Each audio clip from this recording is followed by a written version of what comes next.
अस्सलामुअलैकुम दोस्तों, आज मैं आप सबको बाइनरी नंबर्स की एडिशन करना सिखाऊंगा कि हम कैसे बाइनरी नंबर्स को आपस में ऐड करते हैं। बाइनरी नंबर की एडिशन करना जो है वो आम नंबरों की एडिशन करने से तकरीबन मुख्तलिफ ही है। थोड़ी बहुत सेम होगी लेकिन ज़्यादातर मुख्तलिफ ही है। जैसा कि हम जानते हैं बाइनरी नंबर्स जो होते हैं वो सिर्फ दो नंबर्स पर मुश्तमिल होते हैं, या ज़ीरो या वन या दोनों। इसके अलावा बाइनरी नंबर में कोई और नंबर नहीं आता, सिर्फ दो नंबर होते हैं, ज़ीरो और वन। तो इसमें क्या रूल है? तो ज़्यादातर ऐसे ही होता है कि या तो वन में ऐड हो रहा था ज़ीरो, या ज़ीरो में ऐड हो रहा था वन, या ज़ीरो में ज़ीरो, या वन में वन, या वन में वन और जमा वन, यानी 3 दफ़ा वन ऐड हो रहा होता है। तो अब ये कैसे है, ये हम एग्जांपल्स करेंगे, हमें समझ आएगा, लेकिन उससे पहले रूल पता होना चाहिए। जैसा कि हम सिंपल नंबरों के भी जब एडिशन करते हैं तो उसमें भी वन प्लस ज़ीरो को ज़ीरो ही कहते हैं, वन प्लस ज़ीरो को वन कहते हैं। यहाँ पर ये छोटी सी गलती होगी कि तो वन प्लस ज़ीरो जो होता है वो वन के बराबर होता है, और जो ज़ीरो प्लस वन है वो भी वन के बराबर होता है, जिस तरह हम करते आए हैं, ज़ीरो प्लस ज़ीरो भी ज़ीरो। तो ये जो तीन रूल्स हैं ये तो पुराने ही रूल्स में से मिलते हैं, लेकिन जो ये रूल है वन प्लस वन जो है, लेकिन जब हम यहाँ पर एडिशन करते हैं वन को प्लस वन तो वो तो टू होता है। तो अब हम टू नहीं लिखते बल्कि हम उसे वन ज़ीरो लिखते हैं और हम कैरी ले लेते हैं वन, यानी कि ज़ीरो हम नीचे लिख लेते हैं और वन को हम कैरी कर लेते हैं। इसी तरह जब 3 दफ़ा वन आए तो वो भी असल में तो होता थ्री है in decimal, but binary number में उसे वन वन लिखते हैं। अब ये वन ज़ीरो कैसे लिखते हैं, वन वन कैसे लिखते हैं, ये भी आपको पता चलेगा जब आप एग्जाम्पल्स को समझेंगे। तो असल में जब हम टू का एलसीएम लेते हैं बाइनरी नंबर में तो ज़ाहिर बात है टू से लेंगे, तो वो टू वन दा टू और पीछे रिमाइंडर जो है वो ज़ीरो बचेगा, तो ये वन ज़ीरो। इस वजह से हम वन प्लस वन जब करते हैं तो वो टू होता है, लेकिन उसे बाइनरी नंबर में हम वन ज़ीरो लिखते हैं। इसी तरह अगर two one plus one three होता है, लेकिन बाइनरी नंबर में हम उसे वन वन रिप्रेजेंट करते हैं। ये देखें टू वन दा टू और फिर पीछे रिमाइंडर जो है वो वन। तो ये हमारा जो है ये इस तरह होगा। अब हम आगे क्वेश्चन करेंगे तो हमें ज़्यादा बेहतर समझ आएगी। तो ये रूल देख कर आपने घबराना नहीं है, जब आप वीडियो को मुकम्मल वॉच करेंगे तो आपको सारी समझ आ जाएगी कि ये कैसे हैं। बहुत ही ईजी सवाल है। अब ये जो है ये एक क्वेश्चन है जिसमें ये लिखा हुआ है 1 0 1 1 0 1 और इसी तरह 0 1 0 1 1 0। तो इसको अब ये बाइनरी नंबर में लिखा हुआ है कि कैसे पता चलेगा, क्योंकि इसकी जो बेस है वो 2 है। तो अब हम इसके सोल्यूशन की हेडिंग दी, फिर उसके बाद हमने ये इस तरह लिखना है, तरतीब से लिखना है जिस तरह लिखा हुआ है। जिस जगह ज़ीरो लिखा हुआ है उसी तरह लिखना है, कोई हमने आगे पीछे नहीं करना। अगर आगे पीछे करेंगे तो हमारा आंसर जो है वो गलत आएगा या चेंज आएगा। तो इसी तरह अब ये मैंने सारा तरतीब से लिखा और उसी के नीचे वही नंबर बिल्कुल एज इट इज़ लिखने हैं जैसे ये है। तो अब हम इनको ऐड करते हैं। अब जैसा कि हम जानते हैं कि वन प्लस ज़ीरो क्या होता है, वन होता है। रूल में भी यही है, उस तरह भी यही है। अब वन प्लस ज़ीरो किया तो वन, इसी तरह ज़ीरो प्लस वन किया तो वो भी वन। लेकिन जब वन प्लस वन किया तो हमने पढ़ा था कि, तो ये देखें हमने पढ़ा था वन प्लस वन जो है वो इज़ इक्वल होगा वन ज़ीरो के।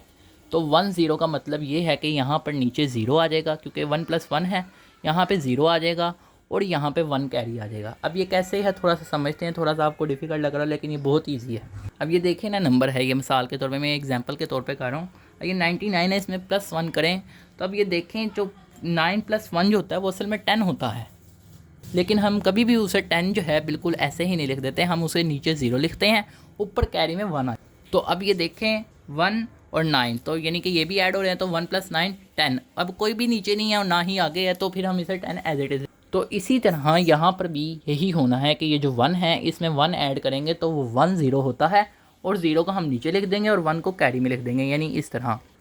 ये देखें अब ये 1 और 1 ये हो गया ज़ीरो और 1 में कैरी चला गया। अब ये देखें यहाँ पे भी 1 है और यहाँ पे 1, तो ये भी 1 और 1 जो है ये होगा 1 0 और 1 कैरी चला जाएगा और 0 नीचे आ। इसी तरह अगर देखें तो ये 1 + 0 + 1, तो ये भी 1 + 1 ही हो रहा है, जो कि 1 0 होता है, तो यहाँ पे भी 1 कैरी चला जाएगा और 0 नीचे लिखते हैं। तो फिर दोबारा ऊपर 1 कैरी चला गया, अब यहाँ पे भी 1 है इसके नीचे, तो 1 + 1 जो होता है वो भी 1 0 होता है। तो अब इसके आगे कोई भी टर्म नहीं है, तो फिर हम इसी तरह नीचे 1 0 लिख देंगे। तो यहाँ पे देखें ये 1 और ये 1, ये कैरी का 1 था, ये दूसरा 1 था, तो ये भी 1 0। सिंपल उसी तरह सवालों की तरह होना है, बस हमने नंबरों को 1 0 के अंदर अंदर रखना है एडिशन में भी।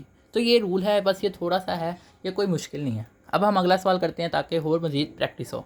अब ये क्वेश्चन है, ये भी इसी तरह मैंने नीचे उतार लिया। अब करते हैं, अब ये देखें यहाँ पे भी 1, यहाँ पे भी 1।